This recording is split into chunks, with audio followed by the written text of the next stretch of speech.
അപ്പൊ അങ്ങനെ ഒരു സാധനങ്ങളുണ്ടായിരുന്നു. പിന്നെ ഞങ്ങൾ കല്യാണം കഴിച്ചു കഴിഞ്ഞാൽ ഒരിക്കലും എന്റെ വീട്ടിലോ അവിടെ വീട്ടിലോ നമ്മൾ താമസിക്കില്ല എന്ന് തീരുമാനം എടുത്തിട്ടുണ്ടായിരുന്നു.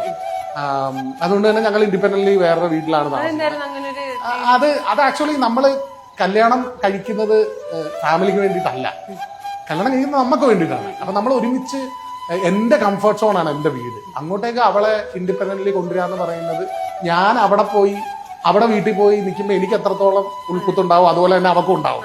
ഈ ഫാമിലി സൊസൈറ്റി ഉണ്ടാക്കി തന്നേക്കുന്നതുകൊണ്ടാണ് പെണ്ണ് ഫോഴ്സ്ഡ് ആവുന്നത് ഇങ്ങോട്ടേക്ക് വരാനായിട്ട്. നല്ല സമാധാനമുണ്ട്. അതെ അതെ അതെ. പിന്നെ അത് മാത്രമല്ല, നമ്മൾ ഒറ്റയ്ക്ക് താമസിക്കുമ്പോഴാണ് ഈ നമ്മളൊരു ഫാമിലി അല്ലെങ്കിൽ നമ്മളൊരു പാർട്ട്ണർഷിപ്പ് ബിൽഡ് ചെയ്യുന്നതിന്റെ അത് ഭക്ഷണം നമ്മൾ ഉണ്ടാക്കണം, വീട്ടു ചെലവ് നമ്മൾ തന്നെ ഡിവൈഡ് ചെയ്യണം. മറ്റേടത്താണ് എല്ലാം തന്നെ നടക്കും.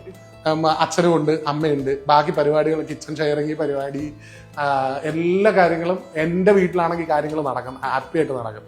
എനിക്ക് കുറച്ച് മടിയൊക്കെ പിടിച്ച് എൻ്റെ വർക്കിലൊക്കെ കോൺസെൻട്രേറ്റ് ചെയ്ത് അങ്ങനെ എനിക്ക് കുറച്ചുകൂടെ റിഫൈൻഡ് ആയിട്ട് നിൽക്കാം. പക്ഷെ നമ്മൾ ഒറ്റയ്ക്ക് മാറി താമസിക്കുമ്പോൾ ഫുഡ് ഉണ്ടാക്കുന്ന പോലെ എല്ലാ പരിപാടികളും എല്ലാ കാര്യങ്ങളും നമ്മൾ രണ്ടുപേരും കൂടെ കൂടിയിട്ടാണ് ചെയ്യുന്നത്. അതിന്റെ ഡിവിഷനും പരിപാടിയും അതിന് സെക്കൻഡറി ഹെൽപ്പുകളില്ല.